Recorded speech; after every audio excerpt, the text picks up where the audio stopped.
محمدا رسول الله ويقيني. جب حضور صلی اللہ علیہ وسلم کی سنتوں کو سیکھنے کی بات آتی ہے تو ہم صحابہ کرام رضوان اللہ علیہم اجمعین کی زندگی کو دیکھیں گے، کیونکہ حضور صلی اللہ علیہ وسلم صحابہ کرام رضوان اللہ علیہم اجمعین کے بغیر سمجھ میں نہیں آئیں گے.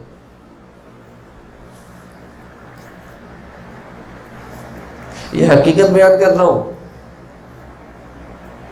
اگر صحابہ کرام رضوان اللہ علیہم اجمعین کو چھوڑ کر ہم چاہیں کہ ہم براہ راست حضور صلی اللہ علیہ وسلم کی زندگی کو سمجھ لیں، نہیں سمجھ سکتے، نہیں سمجھ سکتے، چل نہیں سکتے. ہمیں ہر اسوہ کے اندر صحابہ کرام رضوان اللہ علیہم اجمعین کو لینا پڑے گا.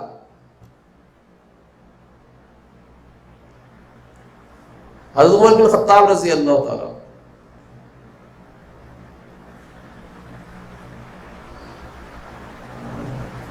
ان کے پاس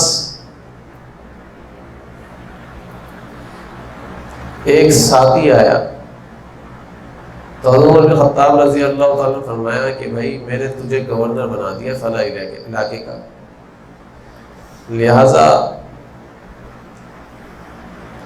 اپنا عہدہ نامہ لے جس پر میرے سائن بھی ہے، مہر ہے، اور لے کر فلاں علاقے میں چلا جا، وہاں کا گورنر. وہ آیا تو عمر بن خطاب رضی اللہ تعالیٰ عنہ کو اس نے دیکھا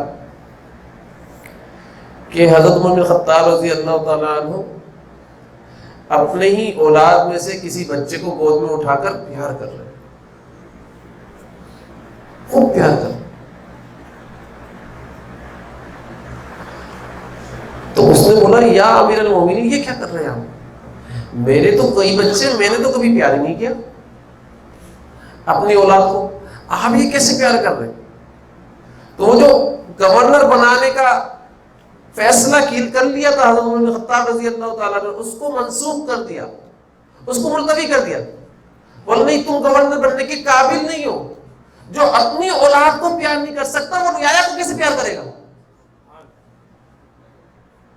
اپنی اولاد کے بندہ زیادہ قریب ہوتا ہے، جب اس کو ہی پیار نہیں کر رہا تو پھر رعایا کو کیسے پیار کرے گا؟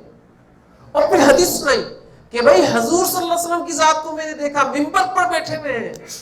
حضرت حسن رضی اللہ تعالیٰ عنہ آئے اور دیکھا کہ بھائی وہ گر جائیں گے تو منبر سے اٹھ کر ان کو بچانے کے لیے کہیں گے کہیں یہ گر نہ جائے، کرتے کے اندر اس کا پاؤں پھنس کر کہیں گر نہ جائے، اس کو چوٹ نہ لگ جائے. پھر اس کو پیار کیا ہے اور پیار کر کے اپنے پاس لے کر آئے، اپنے گود کے اندر بٹھا کر منبر پر بھی بات کی ہے.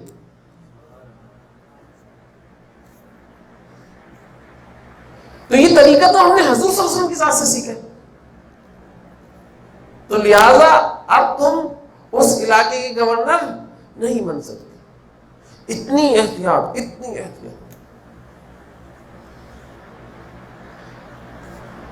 بھائی دیکھیں، محبت اور رحم اور پیار ہونا چاہیے اولاد سے، لیکن اولاد اگر اللہ کے حکم کے اندر آ جائے تو پھر اس حکم کو پورا کرنا چاہیے، اولاد کو چھوڑنا چاہیے. بیوی اگر حکم کے اندر آ جائے تو اس حکم کو پورا کرنا چاہیے، پھر بیوی کو چھوڑنا چاہیے. اپنی ذات حکم کے اندر آ جائے، اپنی ذات کو چھوڑنا چاہیے، حکم کو پورا کرنا چاہیے. اور یہ عمر بن خطاب رضی اللہ عنہ نے بتایا ہے.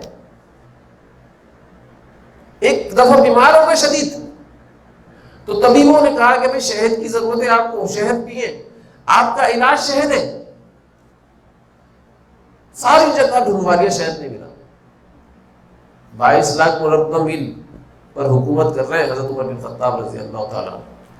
ساری جگہ دوڑا لیا،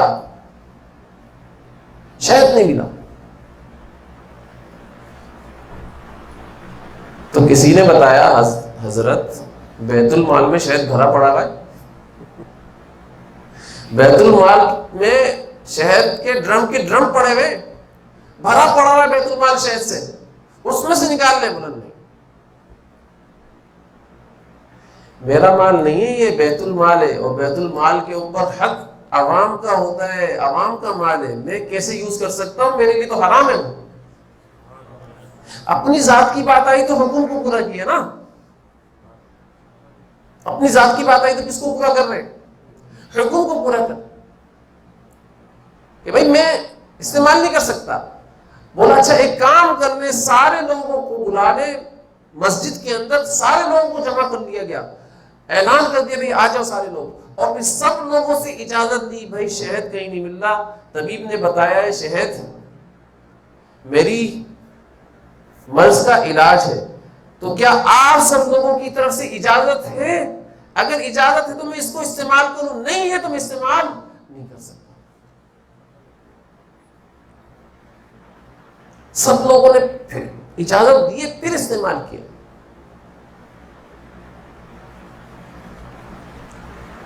بھائی سمجھنے کی ضرورت ہے، سمجھنے کی ضرورت۔ سب لوگوں نے کیا کیا ہے؟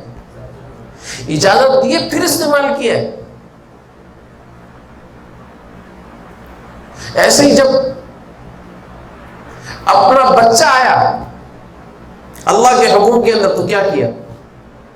عمر بن خطاب رضی اللہ تعالیٰ، بھائی عمر بن خطاب رضی اللہ تعالیٰ عنہ ہی کر سکتے، وہی ہے۔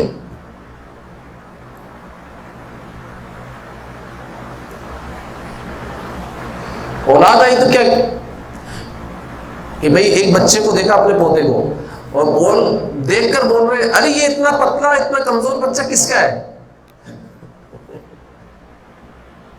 فرمایا آپ کا پوتا ہے، اپنے پوتے کو نہیں پہچان رہے،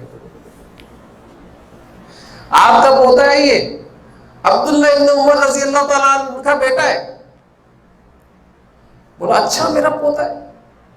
بولا ہاں، جو بھی آتا ہے آپ تقسیم کر دیتے ہیں، اپنے گھر پر تو لے کر جاتے نہیں ہیں، اس وجہ سے ان کو کھانے کو نہیں مل رہا ہے، اس وجہ سے ہی کمزور ہوتے جا رہے ہیں۔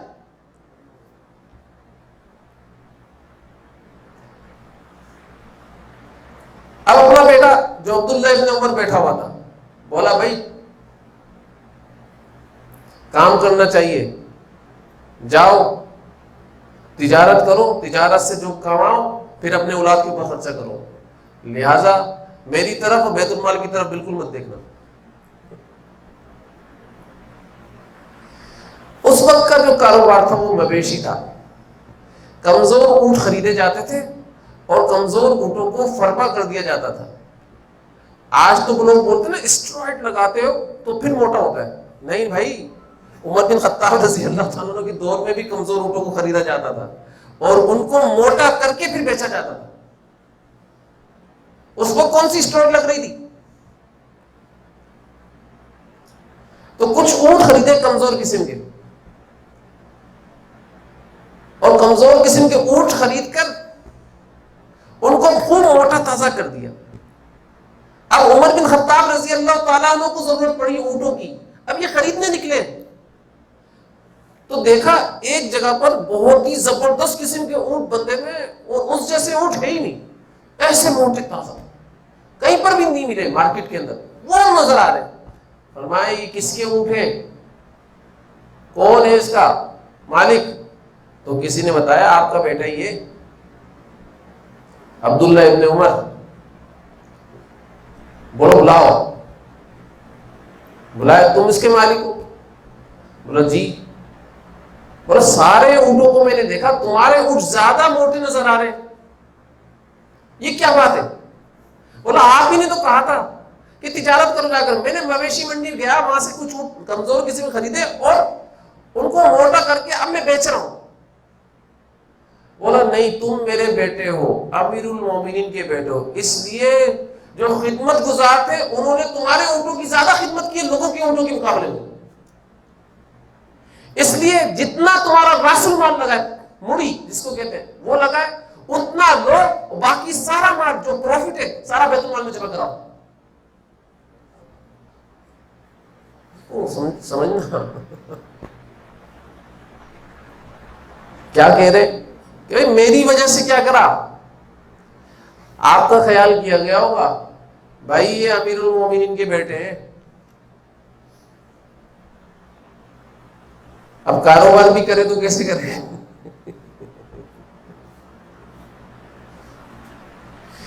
اگر آج کا شیخ یہ بولے کہ بھائی یہ اس وجہ سے ہوا ہے، میری وجہ سے ہوا ہے، بالکل مثال کے طور پر، تو لہٰذا اس کا سارا پروفٹ نا جو اپنا راس المال ہے وہ تو لے لو، سارا پروفٹ غریبوں میں تقسیم کر دو، تو بولیں گے حضرت کو کیا ہو گیا بھائی؟ حضرت کو کیا ہو گیا؟ خامخواہ میں پریشان کرتے ہیں، ایک تو خود ہی بولتے ہیں تجارت کرو، پھر تجارت کرنے پروفٹ ہو جائے تو پھر بولتے جاؤ راس المال تو اپنے پاس رکھ لو جو لگایا ہے، اور جو پروفٹ ہے وہ کیا کرو؟ تقسیم کر دو۔ اور پھر چند ساتھی بیٹھ کر پھر باتیں کر لیں گے، کریں تو کیا کریں یار، یہ حضرت نے بھی بڑا پریشان کر دیا۔ ماں عمر بن خطاب رضی اللہ تعالیٰ اپنے بیٹے کو کہہ رہے، ایک دفعہ کچھ خوشبو آئی، اجتماعی مال تھا، تقسیم کرنا تھا، تو ان کی بیوی نے بولا میں تقسیم کر دیتی ہوں سب جگہ۔ بولا نہیں، تو تقسیم نہیں کر، اگر تیرے ہاتھ میں خوشبو لگ گئی اور خوشبو لگنے کے بعد تیرے سر میں خارج، اب دیکھو کیا سوچ رہے ہیں، تیرے سر میں خارج ہوگی اور تو کھجائے گی اسی ہاتھوں سے، تو تیرے سر میں وہ خوشبو لگ سکتی ہے، اجتماعی مال تو یوز کرنے والی بن جائے گی، میں ایسا نہیں چاہتا، میں ایسا نہیں چاہتا، لہذا خوشبو ان کو تقسیم کرنے نہیں دی ہے۔ ایک بوتل ہے خوشبو کی، اس کو ایک ملکہ کو ہدیہ کیا، حضرت عمر بن خطاب رضی اللہ تعالیٰ عنہ کی زوجہ محترمہ نے۔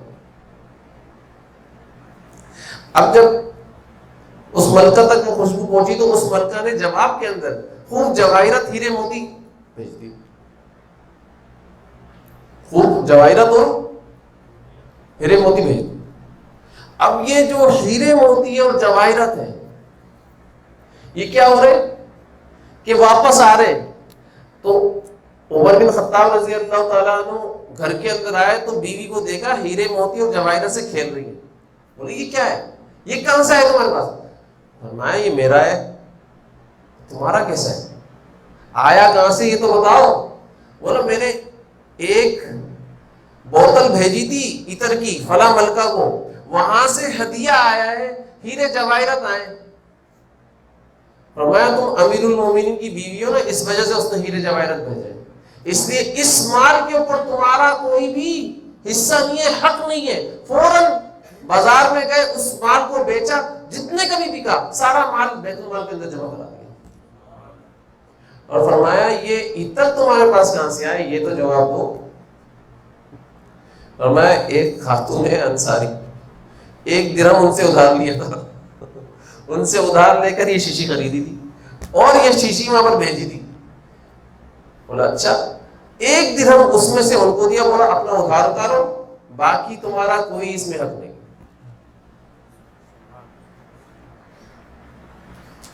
بھائی عمر بن خطاب نہیں ہے، عمر بن خطاب رضی اللہ عنہ، وہ جب اسلام کا غلبہ ہو گیا اور خوب منافع آنے لگا، دنیا کے معاملات اور وہاں کے جواہرات آنے لگے، تو حضرت عائشہ صدیقہ رضی اللہ تعالی عنہ اور حضرت حفصہ رضی اللہ تعالی عنہ کے پاس صحابہ کرام آئے، صحابہ کرام نے پورا مشورہ کیا کہ اس عمر کو کیا ہو گیا ہے، تھوڑا سا اچھا کھا لیں گے تو کیا ہو جائے گا، تھوڑا اچھا پہن لیں گے تو کیا ہو جائے گا، تھوڑا اچھا سو لیں گے تو کیا ہو جائے گا۔ ان کو کون سمجھائے کہ اپنا خرچہ بیت المال سے بڑھائیں، تاکہ اچھا کھا لیں، اچھا پہن لیں، اچھا سو لیں۔ حضرت علی رضی اللہ عنہ فرمایا دیکھو بھائی میں تو مشورہ نہیں دیتا، وہ مانیں گے ہی نہیں، وہ مانیں گے ہی نہیں۔ تو یہ دونوں تیار ہوئی، ازواج مطہرات ہماری امی جان دونوں تیار ہوں کہ چلو ہم جا کر عمر بن خطاب رضی اللہ تعالیٰ عنہ سے بات کرتے. اور فرمایا حضرت عائشہ صدیقہ رضی اللہ تعالیٰ عنہ نے کہ اے عمر، اب تو اسلام کا غلبہ ہو گیا، اب تو اللہ تعالیٰ کی ذات دنیا کا مال و دولت بھی بھیج رہے ہیں، لہٰذا اب اپنا رہن سہن تھوڑا تبدیل کریں. حضور صلی اللہ علیہ وسلم کے دور میں فقر تھا اس لیے چینج ہوا، حضرت ابو بکر صدیق رضی اللہ تعالیٰ عنہ کے دور کے اندر بھی فقر رہا اس لیے چینج ہوا، لیکن آپ کے دور کے اندر اسلام کی فتوحات بہت زیادہ ہو گئی ہیں، اللہ تعالیٰ کی ذات نے دنیا کے مال و اسباب بہت زیادہ دے دیے ہیں، اس لیے اب آپ اپنا رہن سہن چینج کریں. تو حضرت عائشہ صدیقہ رضی اللہ تعالیٰ عنہ کو کچھ نہیں کہا، بولا اے حفصہ تو میری بیٹی ہے نا، تو میری بیٹی، تو یہ بتا کہ حضور صلی اللہ علیہ وآلہ وسلم کہ گھر کے اندر ایک وقت کھانا ہوتا تھا ایک وقت نہیں ہوتا تھا، ایسا ہی تھا، اور کئی کئی دن گزر جاتے تھے کھانا نہیں ہوتے تھے، ایسا ہی تھا. فرمایا ہاں ایسا ہی تھا. فرمایا حضور صلی اللہ علیہ وسلم جب ایک دفعہ تو نہیں، اے حفصہ یہ بتا کہ حضور صلی اللہ علیہ وسلم بوری ٹاٹ کے اوپر لیٹا کرتے تھے، اس کے اوپر ٹاٹ کے نشان آ جایا کرتے تھے جسے مبارک کے اوپر، ایک دفعہ تو نے موٹا کر کے بستر بچھا دیا تھا، تو حضور صلی اللہ علیہ وسلم نے کیا فرمایا تھا، یہ کس نے بچھایا ہے، یہ موٹا کر کے کس نے بچھایا ہے؟ آج میرے اور اللہ کے درمیان میں جو باتیں کرنے کا وقت ہوتا ہے اس کے اندر رکاوٹیں ڈری ہیں اس کی وجہ سے، اس لیے میرے کو ویسا ہی بستر کر دو جیسا تھا، پھر موٹا کر مت بچھا. بولا حضور صلی اللہ علیہ وسلم کی ذات نے انکار کر دیا تھا؟ فرمایا ہاں حضور صلی اللہ علیہ وسلم کی ذات نے ہی منع فرما دیا. فرمایا اے حفصہ 3 دوست چلے تھے اور اس میں سے ایک دوست تو جیسا اس نے اپنے رب سے وعدہ کیا تھا ویسے زندگی گزار کر چلا گیا، دوسرا بھی اس کی طرز کے اوپر چلا اور اس نے بھی ویسے ہی زندگی گزاری اور چلا گیا. اب تیسرا میں باقی بچا ہوں، میں اگر ان کے مطابق زندگی نہیں گزاروں گا تو ان سے کبھی بھی جا کر نہیں مل سکتا، نہیں مل سکتا.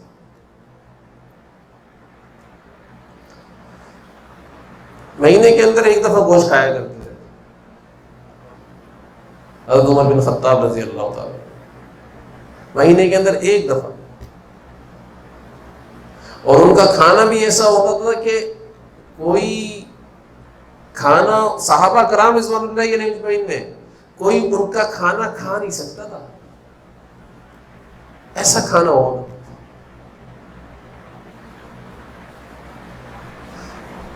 کوئی ان کا کھانا نہیں کھا سکتا، ایسا کھانا کھاتے تھے. لباس کے اندر 14 پیون لگے ہوئے ہوتے تھے، 14 پیون، لیکن لباس چینج نہیں ہوتا تھا. کوئی بادشاہ آتا تھا اسی 14 پیون لگے لباس کے ساتھ مل رہے ہوتے تھے. بھائی ملنا ہے تو اسی لباس کے اندر ملو، میں ایسا ہوں. بادشاہوں کے سفیر آتے تھے اسی لباس کے اندر مل رہے ہوتے تھے، قبرستان کے اندر مل رہے ہوتے تھے. بھائی تمہارا بادشاہ کہاں ہے، آؤ قبرستان کے اندر لے کر چلتے ہیں. قبرستان کے اندر اینٹ لگائے سر کے نیچے لیٹے ہوئے ہوتے تھے، بولا ہمارا بادشاہ یہ.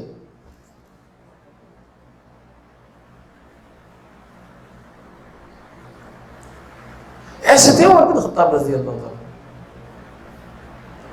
لیکن دنیا کے اندر بادشاہ بہت سارے آئے مسلمان اور ان سے زیادہ فتح حاصل کیے، جیسے محمود غزنوی ہے. حضرت عمر بن خطاب رضی اللہ تعالیٰ عنہ سے زیادہ علاقے فتح کیے، ٹھیک ہے نا. 1-2 بادشاہ اور ہیں، ٹھیک، انہوں نے حضرت عمر بن خطاب رضی اللہ تعالیٰ عنہ سے زیادہ فتح حاصل کیے، لیکن زندگی بادشاہ بن کر غلاموں جیسی حضرت عمر بن خطاب رضی اللہ تعالیٰ عنہ جیسا کوئی نہیں آیا. ایسی گزار کر چلی. اپنے ہاتھوں سے جھاڑو لگانا، مسجدوں کی جھاڑو لگانا، گھر کی جھاڑو لگانا، بادشاہ مشکیزیں اپنے کندھوں کے اوپر اٹھانا، اپنی کمر کے اوپر اٹھانا، یہ بادشاہ کرتا ہے.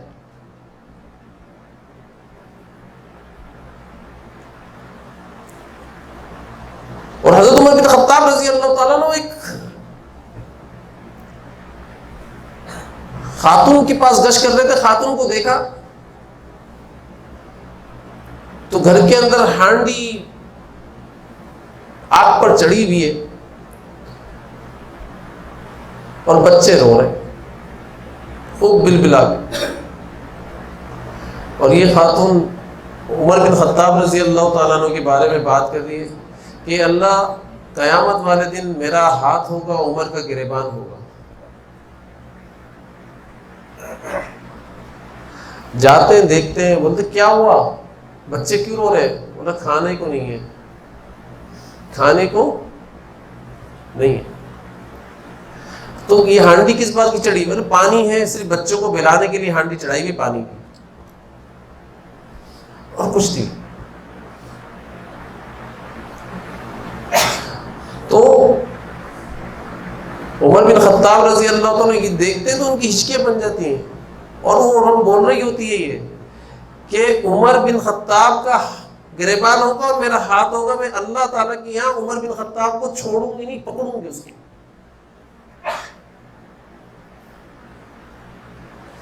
بھائی عمر بن خطاب رضی اللہ عنہ نے پوچھا روتے ہوئے، ارے عمر بن خطاب کا اس میں کیا قصور؟ عمر کو کیسے معلوم چلے گا کہ تیرے گھر میں کھانے کو نہیں ہے؟ بولا تو پھر میں ہمارا امیر کیوں بنا ہوا ہے؟ جب اس کو رعایا کا خیال نہیں ہے تو ہمارا امیر کیوں بنا ہوا ہے؟ اس کو تو رعایا کا سب سے پہلے خیال ہونا چاہیے تھا. بولا اچھا. فوراً گئے، اپنے خادم کو لیا عبداللہ کو، اور لے کر بیت المال سے ایک پوری آٹے کی لی اور سارا سامان گھی وغیرہ لے کر اس عورت کے گھر پر پہنچے. خود کمر کے اوپر لاد کر لے کر گئے.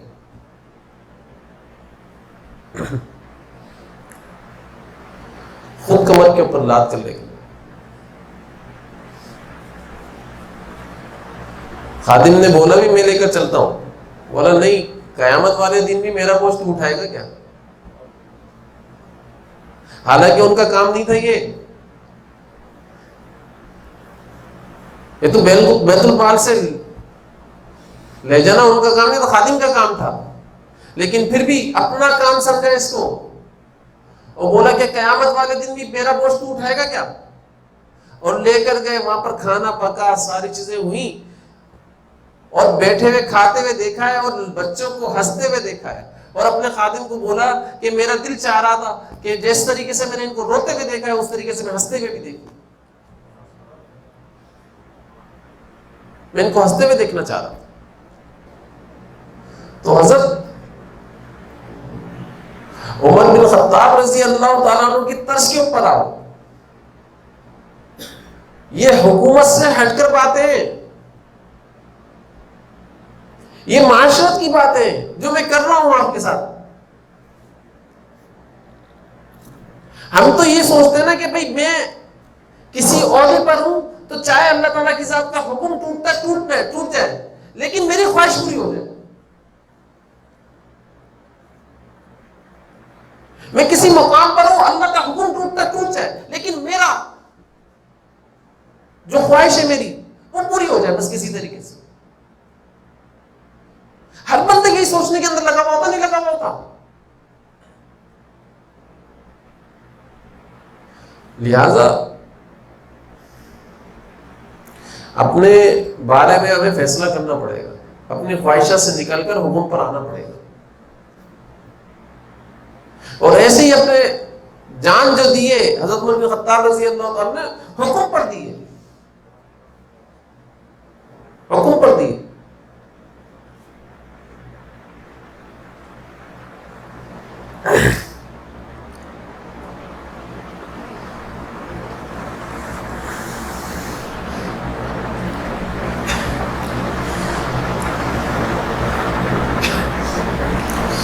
تو حضرت عمر بن خطاب رضی اللہ تعالیٰ عنہ نے خواب دیکھا کہ بھائی 2 مرغے اور وہ ٹھونگے مار رہے مجھے، 2 مرغے اور وہ ٹھونگے مار آ کر حضرت اسماء رضی اللہ تعالیٰ عنہ جو ان کی زوجہ محترم ہے، ان کو آ کر بتایا بھائی ایسا میں نے خواب دیکھا ہے. فرمایا کہ عجم میں سے آپ کو کوئی شخص قتل کرے گا. ایسے علم ہوا کرتے تھے وہاں پر عورتوں کے بھی، سمجھ گئے بات، ایسے علم ہوا کرتے تھے. اس خواب کی تعبیر کیا بتائی کہ عجم میں سے کوئی آپ کو قتل کرے. اور ہوا یہی کہ عجم کا ہی شخص تھا ابو لؤلؤ فیروز، اور اس نے نماز کے اندر آ کر آپ کو خنجر مارا ہے، اور 7 دفعہ وار کیا خنجر، 7 دفعہ وار کیا.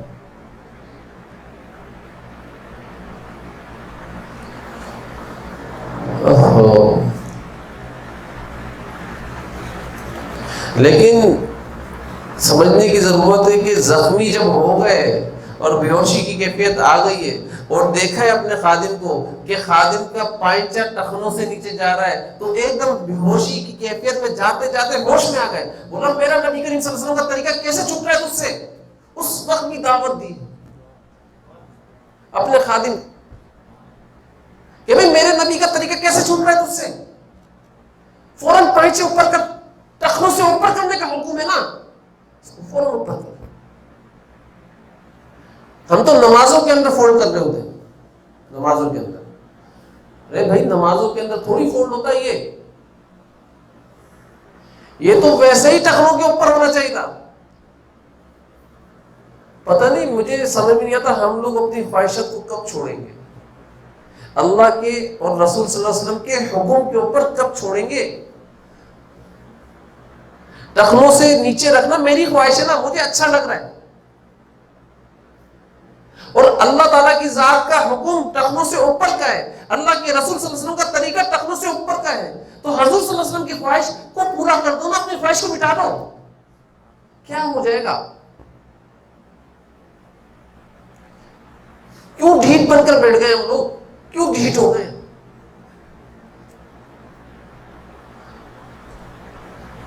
حدیث کے اندر آتا ہے قیامت والے دن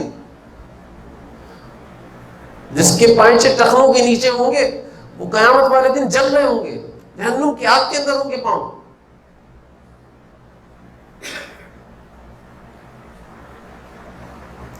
اور سمجھنا شب برات، شب قدر کتنی بڑی رات ہے. اللہ تعالیٰ اس میں معاف فرما رہے سب کو، لیکن جن کے پائنچے ٹخنوں سے نیچے ہوتے تھے اللہ تعالیٰ اس راتوں کے اندر ان کو معاف نہیں فرمائیں گے.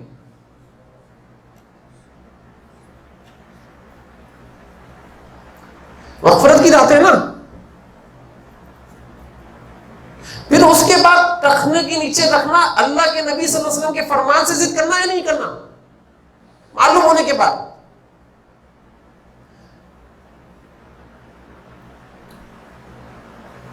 اللہ کے نبی صلی اللہ علیہ وسلم کی سنتوں سے ضد کرنا ہے نہیں کرنا.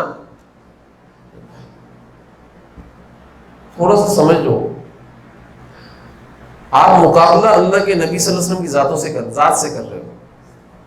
تھوڑا سمجھو، آپ ضد اللہ کے نبی صلی اللہ علیہ وسلم کی ذات سے کر رہے ہو، آپ حکم اور سنت نبی کریم صلی اللہ علیہ وسلم کی ذات کی چھوڑ رہے ہو. سمجھنے کی ضرورت ہے.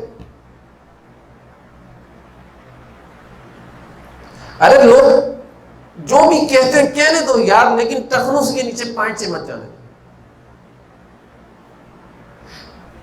جب ٹانگوں کو جہنم کی آگ چھو لی، سمجھ لو پورے جسم کو چھو لیا. جب ٹانگوں تک جہنم کی آگ کو پہنچا دیا اپنے عمل سے، تو سمجھنا جہنم کی آگ نے پورے جسم کو چھو لیا، پھر پورے جسم کے اندر پھیل جائے گی وہ. اس لیے کم از کم لباس کے اندر تو یہ طریقہ اختیار کرنا شروع کر دو.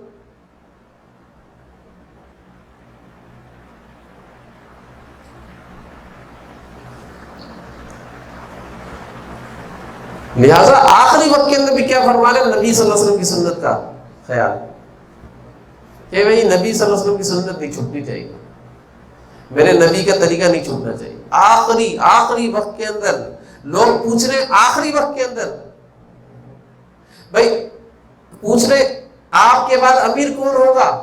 جب دیکھا نا دودھ پلایا اور دودھ ارتڑیوں سے باہر آ گیا، تو اب یہ وہ مرض ہو گیا ہے کہ اب مجھے شفا، اب میرا جانے کا وقت ہو گیا ہے. سمجھ میں آ گئی بات؟ اب لوگ پوچھ رہے ہیں بھائی امارت کے لیے کسی کو نامزد کر دیں. فرمایا میں نامزد کروں گا تو میں اپنے ابو بکر صدیق رضی اللہ تعالیٰ عنہ کی سنت پر عمل کروں گا، اور نہیں کروں گا تو حضور صلی اللہ علیہ وسلم ان سے جو بہتر ہے حضور صلی اللہ علیہ وسلم کی سنت پر عمل کروں گا. تو عبداللہ بن عمر رضی اللہ تعالیٰ سمجھ گیا بھائی یہ اب تو نامزد نہیں کریں گے کسی کو. 6 آدمیوں کا نام دیا انہوں نے،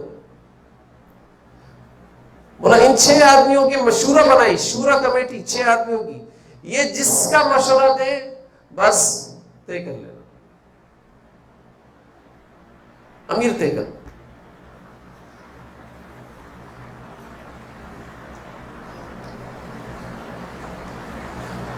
حالانکہ زندگی کے اندر جب بھی مدینے سے باہر گئے، شام کے اندر گئے، وہ جو چابیاں لینے گئے بیت المقدس کی، اس وقت حضرت علی رضی اللہ تعالیٰ عنہ کو امیر المومنین بنا کر گئے، اپنے قائم مقام بنا کر گئے. اور جب بھی جاتے تھے باہر تو حضرت علی رضی اللہ تعالیٰ عنہ کو امیر المومنین بنا کر جاتے تھے. جب بھی باہر جاتے تھے، معمول تھا ان کا.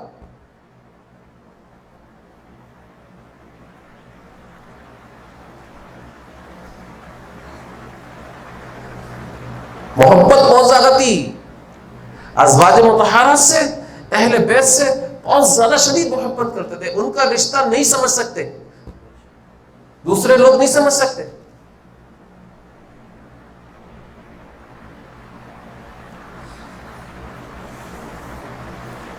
یہ جتنے روافظ ہیں نا، یہ نہیں سمجھ سکتے اس رشتے کو، اس تعلق کو.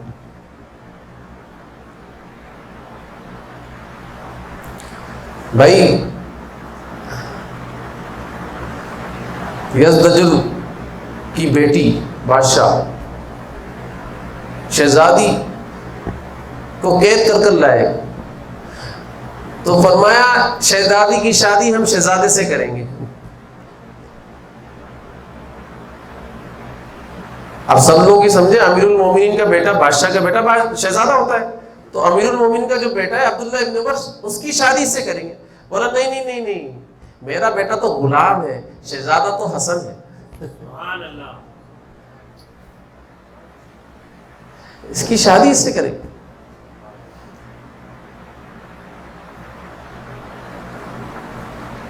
حضرت حسین رضی اللہ تعالیٰ عنہ کو بلایا گیا، حسن نہیں، حضرت حسین رضی اللہ تعالیٰ عنہ کو بلایا گیا، اور ان کی شادی پھر ان سے کی.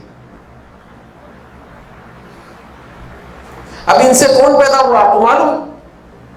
امام زین العابدین، جو کربلا کے اندر بچ گئے تھے اللہ تعالیٰ کی ذات کے امر سے، وہ پیدا ہوئے. اور پھر ان سے کون پیدا ہوا؟ امام باقر. پھر ان سے کون پیدا ہوا؟ امام جعفر صادق رحمۃ اللہ.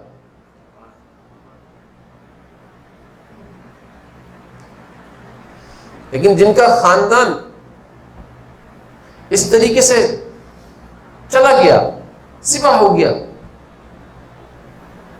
تو کوئی پوچھے تو صحیح، کیا انہوں نے جس طرز پر آج غم منایا جاتا ہے، ماتم کیا جاتا ہے، یا بہت ساری چیزیں کی جاتی ہیں، کیا اس طرز پر انہوں نے اپنے خاندان کی ذبح ہونے پر وہ طریقے اپنائے؟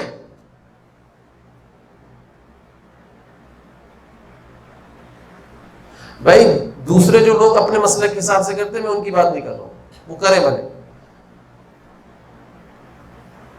میں اپنے لوگوں سے بات کروں.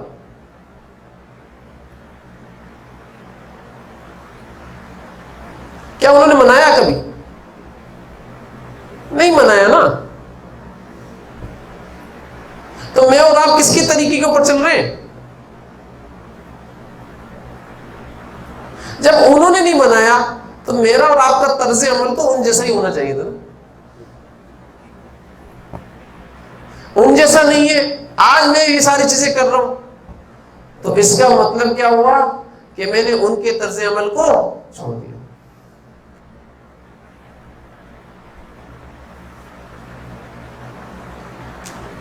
لہذا عمر بن خطاب رضی اللہ تعالیٰ عنہ نے ان کی شادی شہزادے سے کرو، شہزادی کی شادی شہزادے سے،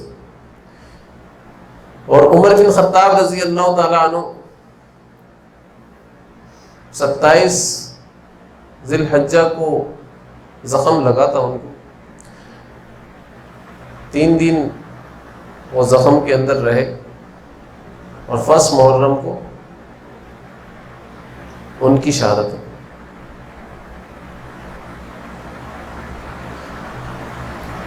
کتنی محرم کو شہادت ہوئی؟ بھائی زخم لگتے ہی فوراً تھوڑی انتقال ہو گیا تھا، لوگ سمجھتے ہیں جس دن خنجر لگا ہے اسی دن کیوں نہیں انتقال ہوا، اس پر بھی بحث ہو رہی ہوتی ہے، اعوذ باللہ من ذالک۔ تو اللہ تعالیٰ کی ذات کی طرف سے لوگ سمجھتے ہیں شاید تاریخوں کو کھینچ کھچا کر ہم 1 محرم کے اندر لے کر آ گئے، اپنی طرف سے بنا کر لے کر آ گئے، اور ہم نے اپنی طرف سے بنا دی، اور 1 محرم کو عمر بن خطاب رضی اللہ تعالیٰ عنہ نہیں شہید ہوئے، بلکہ 27-28 کو ہی ذی الحجہ کو شہید ہو گئے تھے۔ 1 محرم کو خامہ خائی میں اپنی طرف سے بنا کر پیش کیے جا رہے۔ ارے بھائی ان تاریخوں سے مذاق، ان شہادتوں کے دنوں سے مذاق، یہ عام لوگوں کا طریقہ ہوگا؟ یہ الحمدللہ جو صحابہ کرام رضوان اللہ علیہ اجمعین کو فالو کرنے والے لوگ ہیں ان کا طریقہ نہیں۔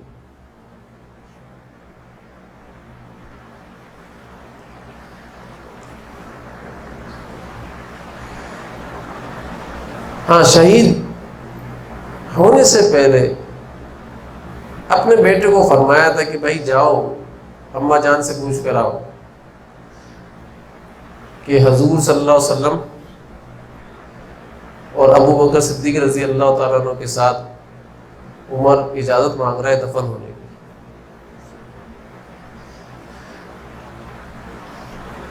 تو حضرت عائشہ صدیقہ رضی اللہ تعالیٰ عنہ کے پاس حضرت عبداللہ ابن عمر آتے ہیں رضی اللہ تعالیٰ عنہ، تو ان کا میسج دیتے ہیں، فرماتے ہیں دیکھو یہ جگہ تو میں نے اپنے لیے رکھی تھی، ایک میرا شوہر ہے، ایک میرا باپ ہے، لیکن اپنی ذات کے اوپر عمر بن خطاب رضی اللہ تعالیٰ عنہ کو ترجیح اجازت مل گئی۔ آئے خوشی خوشی بتایا آپ کو اجازت مل گئی، فرمایا نہیں ایسے نہیں، جب میرا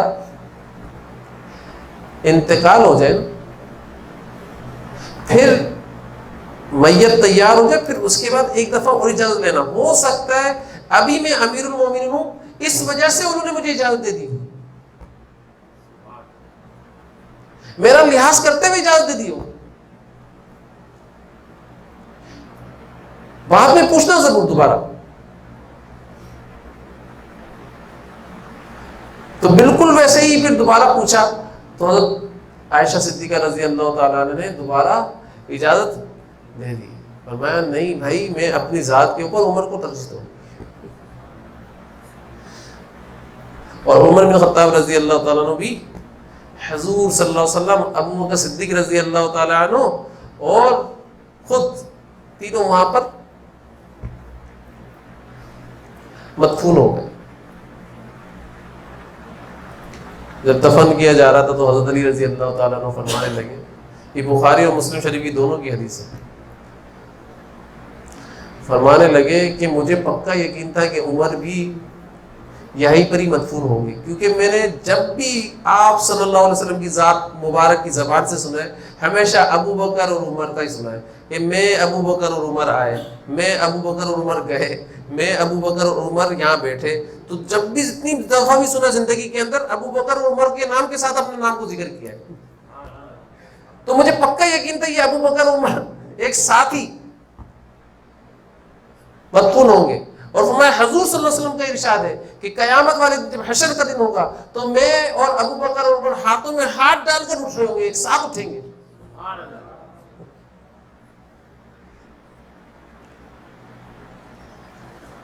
ارے سوچے تو سے کیا رتبہ، کیا مقام ہے۔ ربي يا